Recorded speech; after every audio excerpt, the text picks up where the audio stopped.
வணக்கம். இன்றைய செய்திகள். திமுக மீது உருது பேசும் தக்னி முஸ்லிம்கள் அதிருப்தியில் உள்ளதாக கூறப்படுகிறது. இது குறித்து தக்னி முஸ்லிம் கூட்டமைப்பு நிர்வாகிகள் சிலர் கூறுகையில், திமுக ஆட்சி அமைந்த பின் வக்ஃப் வாரியத்தின் செயல்பாடு மிகவும் மோசமாகிவிட்டது.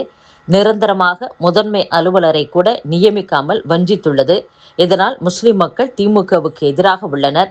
சில முஸ்லிம் கட்சிகளை மட்டும் பக்கத்தில் வைத்துக்கொண்டு ஏதோ ஒட்டுமொத்த முஸ்லிம்களும் திமுகவின் பின்னால் நிற்பது போன்ற மாயையை உருவாக்குகின்றனர். திமுக கொடுக்கும் தேர்தல் நிதிக்காக முஸ்லிம் கட்சிகளும் வாய் மூடி அமைதியாக உள்ளன. தமிழகத்தில் 1.7% உள்ள தக்னி எனும் உருது பேசும் மக்களை திமுக வஞ்சிக்கிறது. வட ஆற்காடு மாவட்டங்கள், கோவை, சேலம், சென்னை உள்ளிட்ட பகுதியில் அடர்த்தியாக உள்ள தக்னி முஸ்லிம்கள் 12 தொகுதிகளில் திமுக வெற்றிக்கு உறுதுணையாக இருந்து வந்தோம். அரசியல், அரசு என எதிலும் தக்னிகளுக்கு பிரதிநிதித்துவம் இல்லை. உருது பள்ளிகளுக்கு எவ்வித சிறப்பு திட்டத்தையும் அறிவிக்கவில்லை.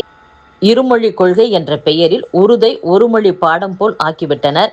எனவே இம்முறை திமுகவை நம்ப நாங்கள் தயாராக இல்லை என்று அவர்கள் கூறியுள்ளனர். ஏற்கனவே சன்னி முஸ்லிம்கள் தங்கள் வழிபாட்டு முறைக்கு எதிரானவரை தலைமை ஹாஜியாக நியமித்ததால் திமுக அரசுக்கு எதிராக திரும்பியுள்ளனர். தற்போது தக்னி முஸ்லிம் அமைப்புகளும் எதிராக திரும்பியுள்ளதால் இதை எப்படி சமாளிப்பது என புரியாமல் திமுக தரப்பு தடுமாறுவதாக கூறப்படுகிறது. ஓட்டுச்சாவடி பராமரிப்பு தொகை 1350 ரூபாய் என்பதை உயர்த்தி வழங்க வேண்டும் என்ற கோரிக்கை எழுந்துள்ளது. ஓட்டுச்சாவடிகளில் டியூப்லைட், குடிநீர், மின்விசிறி, வரிசையில் நின்று ஓட்டளிக்க தடுப்பு ஏற்படுத்துதல் உள்ளிட்ட பணிகளுக்கென 1350 ரூபாய் ஒதுக்கப்பட்டது. இதை உயர்த்தி வழங்க விஏஓக்கள் வலியுறுத்தியுள்ளனர். ஓட்டுச்சாவடிகள் அந்தந்த விஏஓக்களிடம் ஒப்படைக்கப்பட்டு ஓட்டுப்பதிவுக்கான வசதிகள் செய்ய உத்தரவிடப்பட்டுள்ளது. இதனால் ஓட்டுச்சாவடிக்கு முன் 100 மீட்டர் தூர சுண்ணாம்பு கோடு வரைதல், டியூப்லைட் அமைத்தல், குடிநீர் வசதி, வரிசையில் நின்று ஓட்டளிக்க தடுப்புகள் அமைக்கப்பட உள்ளன. இதற்காக ஒரு ஓட்டுச்சாவடிக்கு 1350 ரூபாய் ஒதுக்கப்பட்டுள்ளது. இது குறித்து விஏஓக்கள் கூறுகையில், ஒரு ஓட்டுச்சாவடிக்கு குறைந்தது 5 டியூப்லைட்டுகள் அமைக்க வேண்டும். ஒரு லைட்டிற்கான ஒரு நாள் வாடகை 100 ரூபாய், 2 நாட்களுக்கு 1000 ரூபாய் செலவாகும். பல ஓட்டுச்சாவடிகளுக்கு மின்விசிறி வாடகைக்கு எடுக்க வேண்டும். எனவே இந்த பராமரிப்பு தொகையை உயர்த்தி வழங்கிட வேண்டும் என்று கோரிக்கை விடுத்துள்ளனர். தமிழகம் மற்றும் புதுச்சேரியில் நடைபெறவுள்ள சட்டசபை தேர்தலில் நடிகர் விஜயின் தாவிக்கு தனித்து களமிறங்குகிறது. இதற்காக கட்சியினரிடம் விருப்ப மனுக்கள் பெறப்பட்டு 2 கட்டங்களாக நேர்காணலும் நடத்தப்பட்டது. இதையடுத்து புதுச்சேரி தேர்தலுக்கான தாவேக வேட்பாளர்களை விஜய் தேர்வு செய்துள்ளார். தமிழகத்தில் முதல் கட்டமாக 100 தொகுதிகளுக்கான வேட்பாளர் பெயர்களும் இறுதி செய்யப்பட்டுள்ளது. புதுச்சேரியில் வேட்புமனு தாக்கல் வரும் 23ஆம் தேதி நிறைவடைவதால் வரும் 21 அல்லது 23ஆம் தேதி வேட்பாளர் பட்டியல் வெளியாகிறது. அதன் பின் தமிழக வேட்பாளர் பட்டியல் வரும் 23ஆம் தேதி கிருத்திகை அல்லது 24ஆம் தேதி சஷ்டி திதி நாளில் வெளியிடப்படுகிறது. இந்நிலையில் அக்கட்சியின் பொதுச் செயலாளர் ஆனந்த் தாவேக வேட்பாளர் பட்டியலை விழுப்புரம் மாவட்டம் மேல்மலையனூரில் உள்ள அங்காளம்மன் கோவிலில் வைத்து சிறப்பு வழிபாடு நடத்தியுள்ளார். தாவேக தலைமை அலுவலகத்திலும் பட்டியலுக்கு பூஜை செய்யப்பட்டுள்ளது. தமிழகத்தில் சிறுமிகள் பலாத்காரம், பாலியல் தொல்லை அதிகரித்து வருகிறது என்று இந்து மக்கள் கட்சி நிறுவன தலைவர் அர்ஜுன் சம்பத் குற்றம் சாட்டியுள்ளார். அத்துடன் காங்கிரஸ், திமுக பெட்ரோல், டீசல் தட்டுப்பாடு என போராட்டங்கள் நடத்தி வருகின்றன. பலர் பெட்ரோல், டீசலை வாங்கி ஸ்டாக் வைத்து விடுகிறார்கள். இதனால் தீ விபத்து ஏற்படுகிறது. ஹோட்டல்களில் வேண்டுமென்றே கேஸ் கிடைக்கவில்லை என விலைவாசியை அதிகரிக்கிறார்கள்.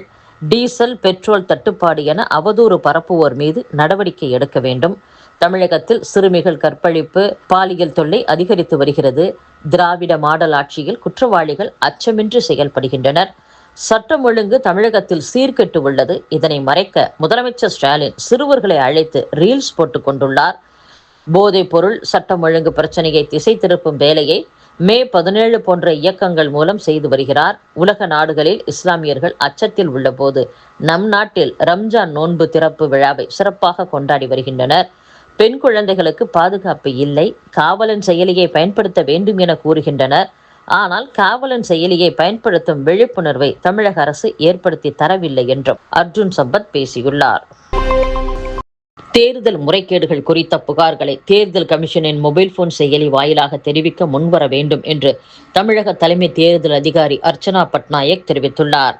தேர்தல் விதிமீறல் தொடர்பாக பொதுமக்கள் புகார் அளிக்க தேர்தல் கமிஷன் சார்பில் விஜில் மொபைல் செயலி உருவாக்கப்பட்டுள்ளது. இதை பயன்படுத்தி பொதுமக்கள் தேர்தல் விதிமீறல்களை படம் பிடித்து அனுப்ப வேண்டும். புகார் அனுப்புவோர் குறித்து ரகசியம் காக்கப்படும் என்றும், அதிக தேர்தல் செலவு செய்யும் மாநிலம் என்ற பெயர் தமிழகத்திற்கு ஏற்கனவே உள்ளது. மத்திய அரசின் ஏஜென்சி வாயிலாக அவற்றை கட்டுப்படுத்த நடவடிக்கை எடுக்கப்படும். வாக்காளர் பட்டியலில் பெயர் சேர்க்க மார்ச் 26ஆம் தேதி வரை கால அவகாசம் வழங்கப்பட்டுள்ளது என்றும் அர்ச்சனா பட்நாயக் கூறியுள்ளார். கோவை ஈஷா அறக்கட்டளை மற்றும் சத்குருவிற்கு எதிராக வெளியிடப்பட்ட அவதூறு வீடியோக்கள் மற்றும் கட்டுரைகளை நீக்க நக்கீரன் ஊடகத்திற்கு டெல்லி உயர்நீதிமன்றம் உத்தரவிட்டுள்ளது.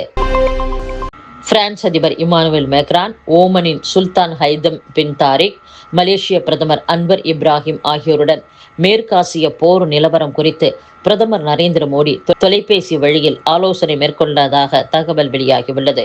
இத்துடன் செய்திகள் நிறைவடைகின்றன. மீண்டும் நாளை சந்திப்போம். வணக்கம்.